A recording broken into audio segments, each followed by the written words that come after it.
Magandang araw po mga kabarya. So yung titingnan natin ngayon sa aking natanggap na package from GRS ay galing kay Sir Antonio Masin. Ayan, napaka-legit po ng taong ito.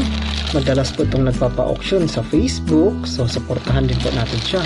So sa last auction niya, ito yung natanggap ko. Pagkatanda ko, Isabel ito siya. Pero Isabel coin to siya. Pero napakabigat, parang umabot ng 1 pounder. Napakabigat yung padala ni Sir. And also, ano ba yun nandito? Pagkatanda ko, meron din yung anong commemorative coin. I think meron pang isang commemorative ako nakuha kay Sir. So, here we go. Bubuksan natin.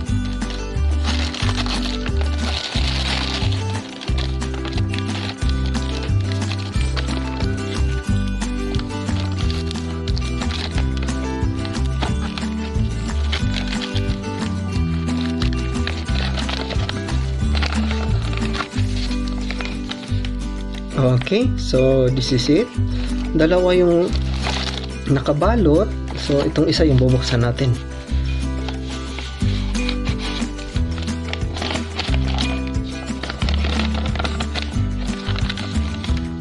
Wow, so ano to?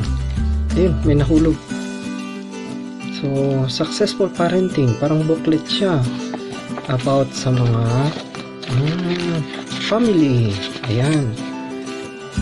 So, napakaganda ng freebies parati ni Sir. Marami itong mga booklet si Sir, mga religious booklet, mga regarding sa family. So, ito yung madalas na pini-freebies niya. Marami na akong natanggap galing sa kanya. So, maraming salamat po Sir sa mga freebies po ninyo. And ito yung barya pala. Wow. Okay, tingnan natin. Ayun. So, ito yun siya yung commemorative coin na sinasabi ko. So, maliban doon sa Isabel, so ito rin pala yun, nakuha ko sa auction. 1981, World Food Day. So, ayan siya. Napakagandang silver coin. Medyo ano na nga lang siya, nag-tone na. Meron akong, pero parang wala siyang masyadong hairline. So, good is wala siyang masyadong hairline. Pero nag-tone na talaga yung barya. Sa kalumaan na rin. So, 25 peso, 1981. Ayan. So, silver po to siya. I-check ko mamaya sa website ng mga coins, Numista, kailan yung content nito. Okay, so maraming salamat po Sir Masim. Na-receive ko na po yung barya. Thank you po. At ito yung kanyang, ilagay muna natin siya dyan. And then, meron pa tayong isa. I think ito yung Queen Isabella. So, bubuksan din natin.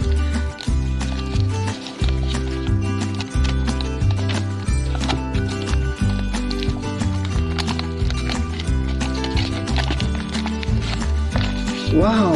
So, another book na pinadala ni Sir. Isa pa ulit na libro. Okay. So, it's titled Hope Beyond Tomorrow. Wow!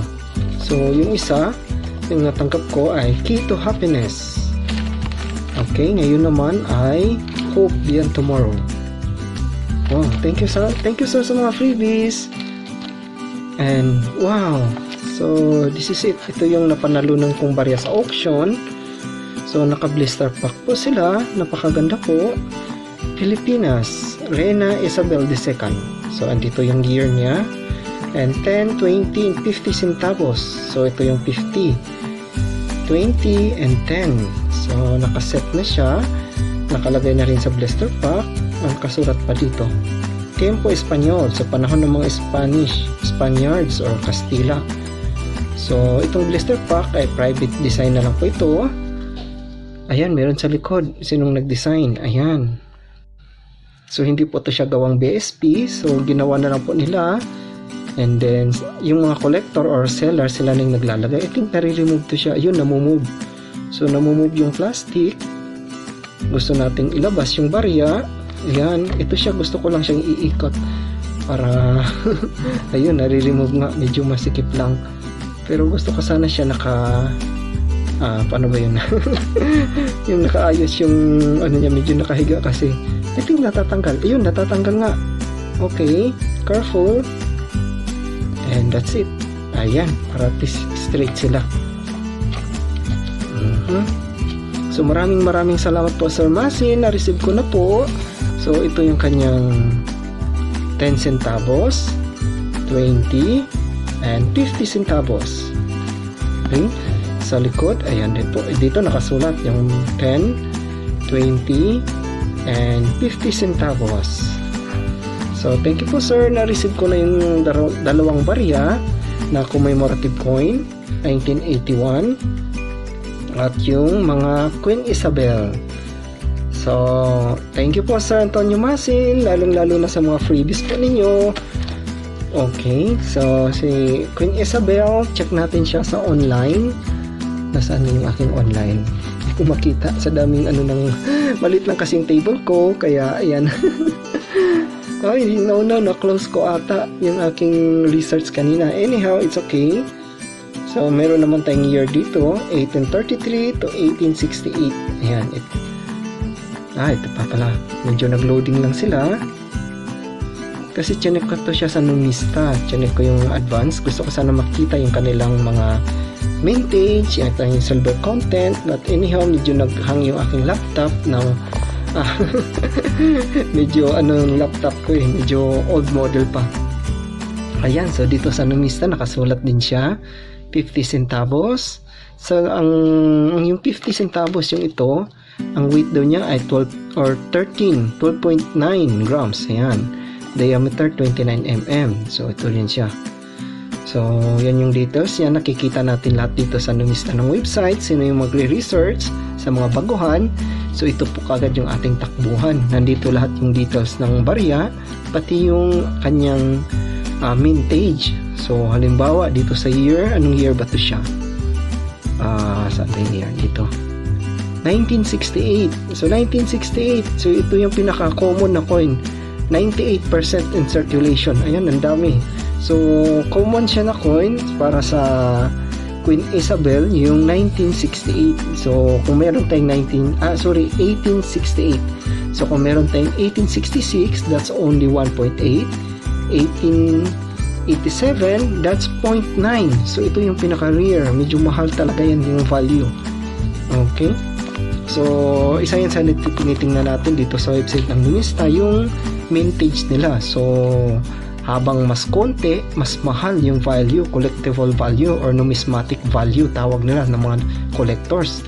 So habang mas marami, gaya nito 1868, so meron siyang na-produce na 400,000 pieces. So parang, so in short, itong year mintage na to na barya ay common lang po talaga siya, 1868. So maraming salamat po Sir Antonio Masin, na-receive ko na. Thank you po.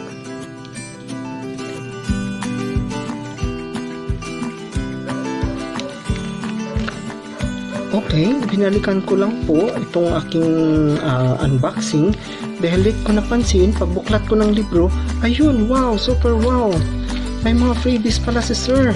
Maliban dito sa mga booklets na pinadala niya, kasi medyo makalat yung mesa ko. Meron pala siyang mga freebies na mga coins, assorted world coins. Naku Sir, thank you po. Thank you so much Sir Antonio Masin. Hindi ko talaga siya napansin kanina. I think it's State of Qatar. So Qatar, meron pa dito ano din ito siya,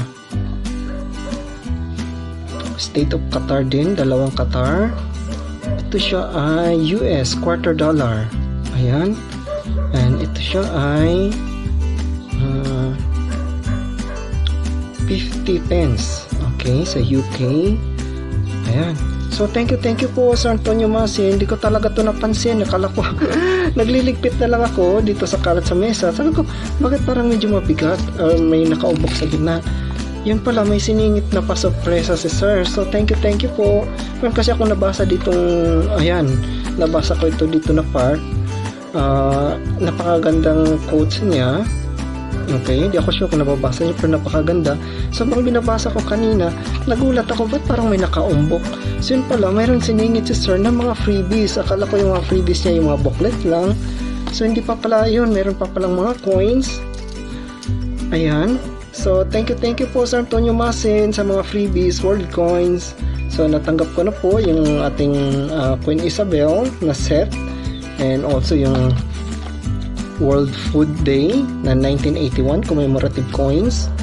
And yung mga freebies, napakaraming freebies, booklet and coins. Thank you po. Maraming salamat and God bless po kay Sir Antonio Masin. Thank you po. Di ko talaga expected na mayroon pang nakasingit na pasorpresa. Maraming salamat, Sir Antonio.